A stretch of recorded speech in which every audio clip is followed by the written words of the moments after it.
A Petrobras vai pagar 10 bilhões de reais, com um B de bilhão de reais, lá nos Estados Unidos para acionistas da Petrobras enganados no esquema da Lava Jato. E essa multa é um dos vários exemplos de por que a Petrobras e qualquer estatal deveria ser privatizada. Porque quem vai pagar essa multa não é a Petrobras, é você. E você não tem como escapar disso, porque a Petrobras é um monopólio. Não na área de exploração de petróleo, mas sim de refino. Eles têm 98% das refinarias.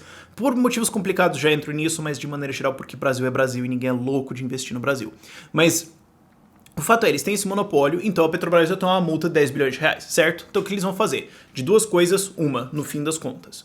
Ou eles vão subir o preço da gasolina e você vai pagar essa multa, certo? Quem cometeu esses erros não vai pagar isso, porque você vai autuar o cara em 10 bi. Autua o cara em 40 tri mesmo, dane-se, ele não vai pagar, pô, qual é a diferença? Mas enfim, ou eles vão subir a bomba, ou a Petrobras vai ter um prejuízo desgraçado, como teve em 2016. A gente não sabe de 2017 ainda, porque contabilmente isso vai ser tipo lá em março. Mas em 2016 foi um prejuízo de 16 bilhões de reais. Então, de novo, ou isso vai para a dívida da empresa e daí você vai pagar com juros isso na bomba de gasolina, ou o governo vai ter que capitalizar, porque é uma estatal, acionista majoritário é o Estado, vai ter que capitalizar a empresa e vai ter que pagar o rombo. Então, de um jeito ou de outro, você vai pagar isso. Então eu pergunto, quem está sendo punido? Vamos pensar isso. Isso é uma coisa de justiça muito simples que você tem que pensar, ok? Porque, no fim das contas, assim, você pode fazer todo o argumento libertário e ético de por que crime é crime, não é crime, etc. Mas por que alguém não comete um crime? Você pode dizer alguma pessoa assim com morais muito certas, okay? Mas na maior parte das pessoas, vagabundo não comete crime porque sabe que vai se fuder. É simples, ok? Então, quem cometeu o crime? Ok, Sam, Petrobras, presidente da Petrobras, diretores, galera que tava sabendo, quem nomeou os caras, PT, ok, legal, eles vão se ferrar? Eles vão ser realmente os que vão arcar com o ônus disso? Não, até penalmente dentro da Lava Jato é discutível. Ao tom de 10 bilhões de reais que nós vamos, além de ou todas as outras coisas que nós, a população, fomos lesados por isso, não. Redondo, não, ok? Isso é claro, isso é bem óbvio. Você teria que fazer o quê? O PT devolver... Você tem que fazer, tipo, todos os funcionários do PT que trabalharam os filiados do PT que trabalharam no governo, devolver todos os salários somados pra, tipo, dar isso... Acho que se somasse, tipo, dos últimos, talvez, 6 anos daria isso, assim, só os salários. Mas, enfim, eles não vão arcar com as consequências disso. Esse é o fato. Quem vai arcar somos nós. Então, qual é o incentivo para quem administra essas empresas pra não fazer cagada? Porque você tem que pensar assim, a maior parte das pessoas não entende como uma empresa funciona realmente, como funciona quadro de acionistas e tudo mais, porque a Petrobras é uma empresa de capital aberto, eles têm acionistas, ok? Então todos os acionistas têm algum poder de voto lá dentro, maior ou menor, dependendo da quantidade de ações que você tem, mas como o governo é acionista majoritário, ele pode, no fim das contas, falar para todos os outros, vão te catar, a gente vai fazer o que a gente quiser. Os caras podem vender as ações e tudo mais, pode dar problemas, mas a gente sabe que o governo... de maneira geral, tá pouco se fudendo pra isso, ok? Vamos ser sinceros. E eles podem fazer isso. E mesmo os caras que estão lá dentro, bom, é Estado e são nomeados pelo Estado, e como os ministros da STF, da STJ também são nomeados pela mesma organização que nomeia esses caras, eu não esperaria muita coisa saindo disso, certo? Seria racional você esperar que uma agência monopolista, como uma agência que monopoliza a justiça, não vai oferecer um bom serviço, certo? A gente entende isso para qualquer monopólio, a mesma coisa vale para a justiça estatal. Então, o que acontece? Eles têm um incentivo para fazer as coisas certo? Não. Se eles fizerem coisas erradas, vai ter uma punição? Não. A empresa como um todo vai ser punida? Porque você tem que pensar no quadro de acionistas. O quadro de acionistas vai olhar para a empresa e vai falar, olha, a gente recompensa ou pune ações erradas e certas. Certo? Se você está errando, a gente vai punir isso via board. Se você tiver presença suficiente de acionista, tipo uns 20%, você pode ir lá peitar os caras. E se estiver errado, você não tem muita presença de acionista, você vende as ações e vai embora. Mas a empresa vai ser punida de uma maneira ou outra. A Petrobras é sensível a isso? Não. Então... como empresa, existe um incentivo para esta empresa não cometer erros, não errar, não cometer fraudes contábeis, não participar? Não existe, porque ela simplesmente vai repassar para você. Vamos contrastar isso com o que aconteceria na iniciativa privada, ok? Digamos que a gente tem 4 empresas de petróleo no Brasil. Que é isso que você tem assim na maior parte, por exemplo, a Europa, Estados Unidos, você tem 3, 4, com maiores ou menores fatias, mas mesmo o fato de você ter uma empresa assim, uma fatia de 5 ou 10% já é ameaça o suficiente. 5 até exagero, mas 10% já é uma ameaça o suficiente. Porque é o seguinte, o que vai acontecer? Você tem uma empresa que quer tomar uma multa ferradamente gigantesca dessas. E a empresa pode subir o preço? Não, porque se ela subir o preço, as outras vão estar no preço de baixo, então elas vão cortar, roubar toda a fatia de mercado dela, o faturamento vai pro saco, então ela vai ter que baixar lucro. Só que se ela baixar lucro, baixa os dividendos de ação que ela paga, ou seja, desvalorização. Aí o que acontece? Desvalorização, os diretores e o presidente da empresa têm ações e o ganho financeiro deles depende do resultado das ações. Então eles não vão estar muito afim de fazer isso também. Então eles vão evitar fazer cagada em primeiro lugar, que é o que acontece, ok? Eles vão evitar fazer esse tipo de burrada em primeiro lugar, porque eles vão ser severamente punidos por isso. E, mesmo se eles fizerem tal, eles vão ter que arcar isso de alguma forma e eles podem perder fatia de mercado, eles podem perder fatia de lucro, que é uma punição, porque tem outras empresas que podem tomar esse mercado. Eles podem chegar à falência, e daí as outras empresas que estão fazendo as coisas certas conseguem ir pra frente e vão acabar comprando a empresa que falhou a preço banana, inclusive vai comprar na liquidação, vai ser massa pra caramba. E vai ter uma punição. O mercado, o consumidor, não vamos falar mercado, mas o consumidor, eu e você, numa situação dessas, a gente seria punido? Não. No máximo a gente teria alguma elevação de preço momentânea, porque você pode dizer assim, porque daí vai sair 4 empresas para 3, e daí pode ter um problema que o preço sobe um pouco. Tá. Digamos. No nível que a gente se ferra com a Petrobras aqui, mas nem de longe, meu amigo, nem de longe. Mas como eu falei no começo do vídeo, a Petrobras consegue ter esse controle porque eles têm 98% do refino de petróleo no Brasil. E ainda mais um monte de leis, por exemplo, não pode ter carro a diesel no Brasil, não pode ter isso, não pode ter aquilo. Você tem a Agência Nacional de Petróleo em cima regulando até a morte, toda a regulação para você abrir um posto de gasolina. Não sei se vocês lembram, o Fernando Collor de Mello caiu num esquema, foram investigar ele porque tá recebendo propina para bandeirar posto em, acho que São Paulo, se eu não me engano. Posso estar errado nisso, que eu tô lembrando de cabeça agora. Mas você me pergunta, mas Rafael, Fernando Collor de Mello, senador, o que ele tinha a ver com autorizar bandeiramento de posto de gasolina em São Paulo? Exatamente, aparentemente ele tinha a ver. Então se você quer empreender em petróleo no Brasil, é com esse tipo de putaria que você vai ter que lidar. Então, você vai lá, é claro que não. Por isso, o Brasil tem uma altíssima concentração na mão da Petrobras, 98% refino, então eles podem fazer o que eles quiserem.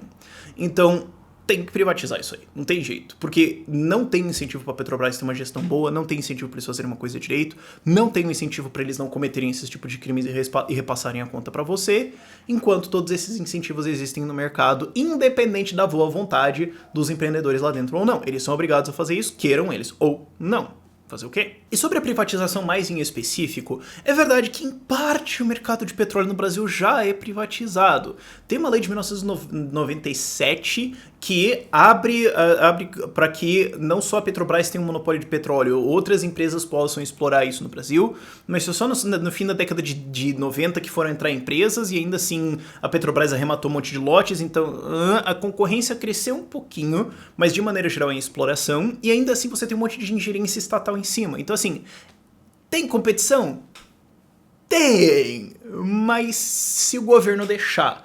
Um exemplo muito bom disso, né, é o regime de partilha versus o regime de concessão, que era o regime de como você vai conceder, como se fosse do Estado em primeiro lugar, uma jazida de petróleo que está no meio do oceano em que o governo nunca fez nada sobre isso, mas ele alega propriedade sobre isso.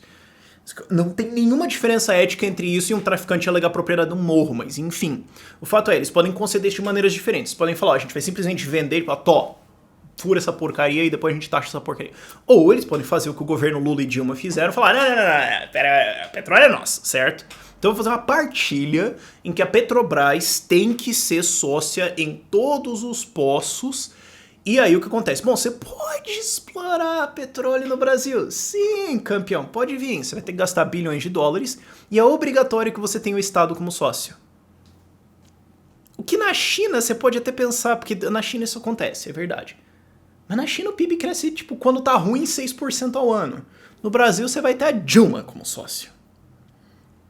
Aí é pesado, né? Até porque era realmente isso que acontecia, né? Eu não tô só exagerando, é realmente isso. Tinha uma ingerência gigantesca da Dilma nisso. E em ir lá em cima e ver os contratos, fazer isso, deixar de fazer aquilo. Então assim, você pode investir nisso. Bilhões, anos pra se pagar, sendo que você pode investir em todo lugar do mundo e você vai ter que ter a Dilma como sócio. Mano, é óbvio que quem vai entrar nisso é só quem tem marmelada. Não é possível, certo? Você fala, vou colocar 5 bilhões de dólares no Brasil nisso. Cara, de duas uma. Sabe, às vezes eu tenho até medo de falar aí umas coisas, mas quem tá fazendo isso? Ou tem alguns políticos no bolso, ou é trouxa. Tem que ser, muito único de burro pra conseguir ganhar 5 bilhões de dólares e falar, vou investir em petróleo no Brasil e eu totalmente não tenho nenhum jogo rolando com os políticos. Sério. E aí a gente chega no problema do refino. Eu sei que eu tô voltando nisso, mas a Petrobras tem 98% do refino no Brasil. Tá virando tipo um meme assim, meu, isso daqui a pouco, né? Mas enfim, eles têm isso e eles podem manipular preços. Então o que acontece? O que acontece? Como aconteceu na reeleição do governo Dilma, certo? Ah, vamos segurar o preço da gasolina lá embaixo, abaixo do custo de importação, quer dizer, importa aqui, vende abaixo, é prejuízo, para ajudar a reeleger o governo. Então, como eles têm 98% da capacidade de refino, eles conseguem manipular o preço para baixo e fechar você num sistema de dumping. Quer dizer, dumping não funciona no livre mercado e se funcionasse minimamente, na verdade seria bom para os consumidores, mas de vago. O ponto é, isso não funciona. Esses tipos de manipulação não funcionam. Só funciona aqui no Brasil porque você tem um Estado protegendo os caras com um monte de legislação em cima. Então, se você está empreendendo no Brasil, digamos, você é eu não sei quem foi o louco que resolveu ser 2% da capacidade de refino do Brasil. Eu não entendo. Que quando eu vi essa estatística, eu pensei, não, se fosse 100%, tudo bem, monopólio estatal, mas tem 98%, ou seja, pode concorrer. Quer dizer, algum otário resolveu fazer isso. Eu não consigo compreender o que passa na cabeça de um sujeito que faz isso, mas... Enfim, o fato é, digamos que você é esse 2% e você tá lá tendo sua margem de lucro. Aí o governo fala, vamos subsidiar a gasolina e tocar isso para prejuízo. Beleza, o governo acabou de decretar que você vai ter prejuízo para sempre. Você quer entrar numa indústria dessas? É claro que você não vai entrar numa indústria dessas. É claro que eu não sei quem é esse 2%. Se alguém chegar e me falar assim que, sei lá, é OGX, eu vou falar, ah, tá, agora faz sentido. Mas, enfim, eu não sei disso. Mas o ponto é, você tem toda essa burocracia, toda essa legislação em cima, que mesmo que você tenha assim, é privatizado.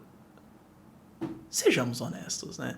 É uma burocracia gigantesca, uma ingerência em cima que cria todo um sistema de insegurança econômica, insegurança jurídica, insegurança de tudo que zoa o mercado. E quem paga essa conta somos nós. Qual é a resposta? Privatiza, desburocratiza e desregulamenta tudo. Deixa que as empresas operem. Não é o que a gente tem hoje. E quem quiser falar que hoje a gente tem um problema lá, vai ter que também explicar todo esse tipo de regulação em cima, todo esse tipo de burocracia em cima, e como isso é necessário e tudo mais. Eu adoraria... Não, mentira, eu não adoraria, mas eu seria obrigado a ouvir esse argumento para depois responder. Mas enfim, fontes na descrição para você ler mais. Por esse vídeo é isso. Tchau, tchau. E aliás, um bônus, aparentemente a Petrobras também sonega, porque eles acabaram de tomar uma autuação de 17 bilhões de reais. Sabe, tem uns números que dá pra você falar e tem uns números que não dá pra você falar sério. Por exemplo, eu posso falar assim, 100 milhões de reais. Agora, 17 bilhões de reais, porque a Receita Federal decidiu alguma coisa, tem que ser falado de uma maneira muito especial. O fato é, a Receita Federal decidiu que, olha, essa operação que vocês fizeram lá no exterior não foi isso, na verdade a gente acha que foi isso aqui. Toma uma conta de 17 bi. Quer dizer, aparentemente Petrobras libertária, eu não sei o que tá rolando, piadas à parte. E o fato é que também, se você fosse entrar para concorrer no mercado brasileiro, você vai entrar numa legislação tributária tão louca, pinoteada da cabeça, que um órgão estatal pode arbitrariamente decidir se você vai pagar ou não 17 bilhões de reais de multa. Dado que esse foi o prejuízo da Petrobras em 2016, isso significa que na prática o Estado pode... Você pode, se você é um investidor, razoavelmente esperar que o Estado vai te multar tipo, no teu lucro inteiro do ano. Daí você faz o quê? Tá entendendo por que gasolina é caro no Brasil? Enfim, por esse vídeo é isso agora. Tchau, tchau.